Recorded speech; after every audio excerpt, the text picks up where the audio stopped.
양소영 변호사의 상담소, 양담소를 찾아주신 여러분 환영합니다. 양소영입니다. 얼마 전 인터넷 화제 글입니다. 글쓴이는 예비 신부였는데요.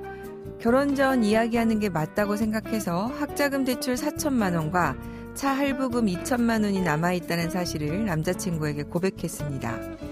그런데 얘기를 들은 남자친구가 왜 이제서야 그 사실을 말했냐며 저에게 화를 낸 이후 연락이 되지 않습니다. 결혼식을 일주일 앞두고 대출이 있다는 사실을 고백한 예비신부 이야기인데요. 만약 예비신부가 결혼 전 빚을 숨겼다면 이혼 사유가 될까요? 법무법인 승인 양소영 변호사입니다. 네, 사연을 읽다 보니까 참 안타깝네요. 일단은 남자친구가 이 여자친구를 사랑하지 않는 건 맞는 것 같습니다. 자, 결혼 직전에 자신의 빚에 대해서 고백했다가 파혼이기를 맞은 여성의 사연.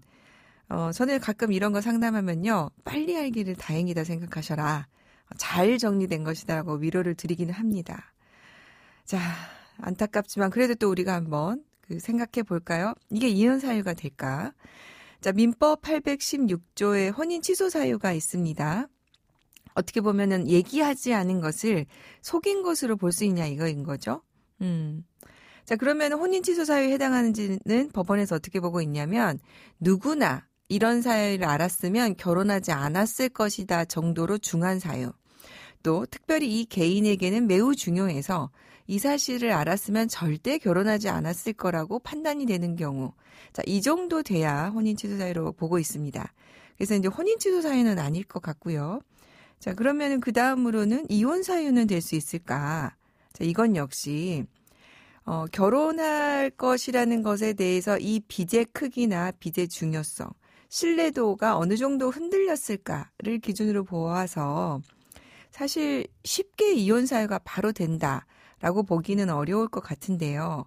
자, 두 사람의 경제적인 능력으로 비교해 봤을 때 사실 전체적으로 6천만 원이라는 빚의 규모는 사회생활, 결혼생활을 시작하는 이들에게는 현실적으로 사실 저희에게는 굉장히 큰 금액이긴 합니다.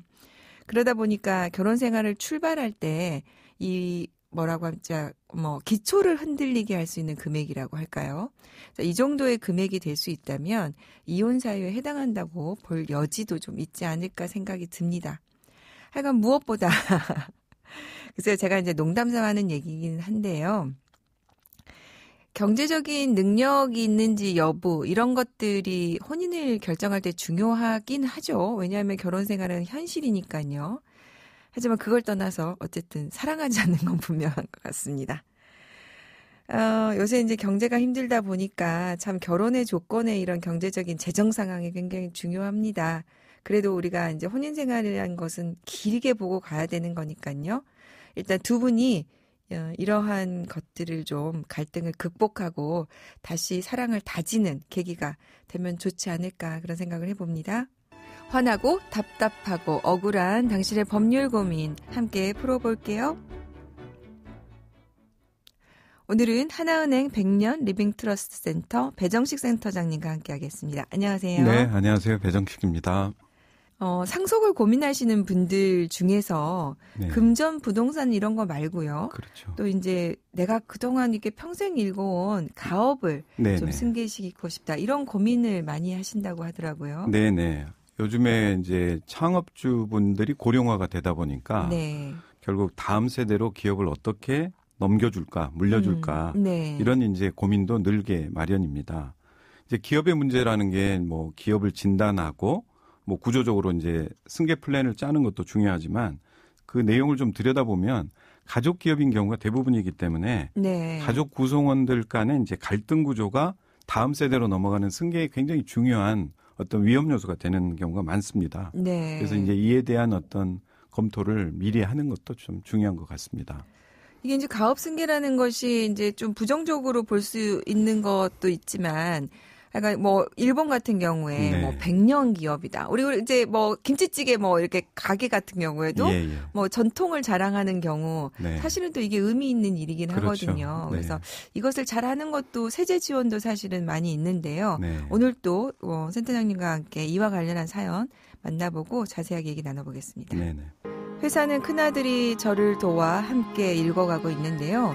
아직은 탄탄합니다. 안타깝게도 어려운 시기 함께 재산을 일군 아내와는 몇 해 전 사별했습니다. 그리고 최근 마음에 맞는 사람을 만나게 되었지만 자녀들의 반대가 심합니다. 저는 정식으로 결혼도 하고 혼인신고도 하고 싶지만 자녀들은 절대 안 된다는 입장이죠. 새로 만난 사람과 저와 나이 차이도 있고 그녀 역시 이혼한 남편과 사이에 자녀도 있다 보니 혼인신고 뒤 복잡해질 상속관계를 걱정하는 것 같습니다. 3남매에는 일찍부터 증여도 해주고 집도 장만해주어 모두 여유 있는 생활 수준을 유지하고 있는데도 돈 문제로 반대한다고 하니 당황스럽기도 합니다. 자녀들과 갈등을 만들지 않으면서 제가 원하는 대로 생활하고 싶은데 어떻게 하면 좋을까요? 네. 재혼을 앞두고 이런 고민 많이 하시죠? 네, 그런 것 같습니다. 자녀들에게 이제 많은 재산을 증여했다고 하지만 아직도 기업을 비교적 왕성하게 운영하고 계시니까요. 이제 지금 만난 분이 이제 법적 배우자가 돼버린다면 아마 상속 관계가 참 더 복잡해질 거다. 이렇게 자녀분들도 고민을 한 것 같습니다. 그러게요. 그래서 이제 자녀들 마음도 이해가 안 되는 건 아닙니다. 네. 특히 이제 기업 같은 경우에 이게 이제 많은 지분이 또 새로운 배우자한테 가다 보면 경영권이나 이런 부분들을 또 걱정하지 않을 수가 없으니까요. 네. 그래서 아버지의 재혼은 사랑하시는 분을 만난 거는 인정할 수 있는데 네. 이런 관계가 복잡해지는 거 이게 이제 큰 갈등의 시작이 될 것 같습니다. 아마 자녀분들도 아버님의 결혼 자체를 반대하는 것은 아닐 겁니다. 그러니까요. 네.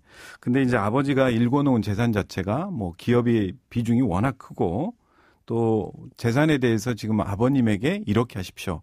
이야기한다는 것 자체가 굉장히 불경스럽겠다고 느껴지기 때문에 네. 자녀들 입장에서도 이제 쉽지 않을 것 같습니다. 그러게요. 예, 그래서 오히려 아버님의 좀 결단이 필요하지 않을까 이런 생각이 듭니다. 사실 저희가 이제 2014년에 배우자의 상속분에 대해서 먼저 이제 2분의 1을 배우자에게 주고 네. 나머지를 상속 재산으로 이제 법정 상속분으로 나누자. 네. 이런 이제 배우자 선취권에 대해서 민법을 개정하자는 논의가 있었는데 네, 기억이 납니다. 이때 반대가 바로 이거였습니다. 네. 이게 이제 기업을 가지고 있는 경우에 배우자가 2분의 1을 가져가 버리면 예. 나머지에 대해서 경영권이 한쪽으로 이미 가버리게 되는 경우가 발생하니까 그렇죠. 네. 그러면 지금 상황에서 이걸 어떻게 정리하면 좋을까요? 네, 이제 해법이 하나로 딱 정해진 것은 아니겠지만 네. 아마 사례자분 같은 경우는 기업과 개인의 재산을 좀 구별해서 네. 기업에 대한 정리를 먼저 하시는 게 좋을 것 같습니다. 네.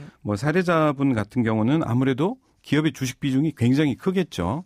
그래서 기업에 대한 승계 절차를 명확히 하는 어떤 프로세스를 네. 우선 정하시는 게 좋을 것 같습니다. 주식 가치를 점검을 해봐서 기업을 승계할 자녀에게 얼마를 증여할 건지 혹은 세제상의 가업상속 공제를 어떻게 할 건지에 대한 그 기업에 대한 활용 방법을 먼저 좀 정하시는 게 좋을 것 같습니다. 네. 세제 해법 외에도 다른 방법이 있을까요? 네, 이제 신탁제도를 통해서 저는 좀 더 정확한 구분 관리를 할 필요가 있다 이렇게 생각이 됩니다. 네. 사례자분이 보유하고 있는 이제 기업의 주식을 신탁을 해서 사후 수익자로 기업 승계를 받고 있는 큰아들을 지정을 한다든지 해서 미리 신탁을 해놓는다는 거요. 네. 그래서 기업에 대해서 명확하게 주식에 대해서는 구분 관리를 해놓자 이렇게 이제 하실 수가 있을 것 같습니다. 네. 이렇게 이제 주식이 신탁이 되면 수탁자 명의로 이렇게 명의 개설가 되기 때문에 다른 채권자들로부터 어떤 법적 절차라든지 또 제3자에게 이전되는 것도 좀 절차상 이제 점검할 수 있는 그런 장점이 있습니다.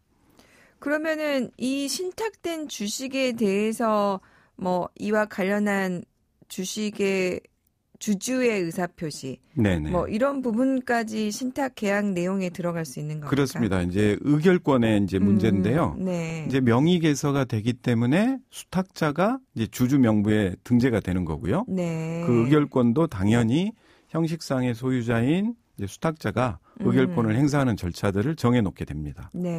네. 그런 다음에는 그러면 어떤 절차를 밟으면 좋을까요? 네, 이제 이런 주식 기업에 대한 문제가 조금 정리가 된다면 다음에는 아마 개인 재산에 대한 분배 문제를 좀 정리하시는 게 좋을 것 같습니다. 네. 예를 들어서 기업 승계에서 제외된 다른 자녀들한테 어떻게 이제 분배를 하는 게 좋을지, 그리고 또 새로 만나게 되는 이제 배우자분을 위해서 어떻게 이제 배려를 할지, 이런 것들을 순서대로 구상을 하는 게 좀 좋을 것 같습니다. 네.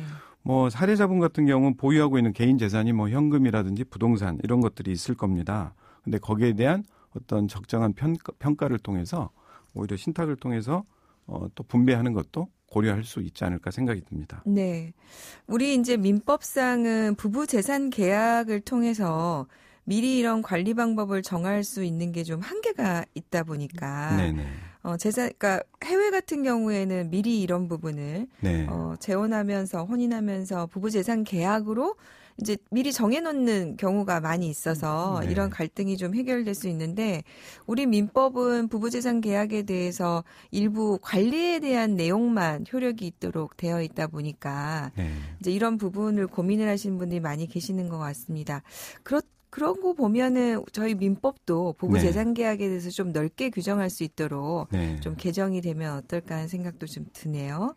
네, 오늘 재혼과 관련해서 발생할 수 있는 문제 가지고요. 하나은행 배정식 센터장님과 함께했습니다. 도움 말씀 감사합니다. 네, 감사합니다.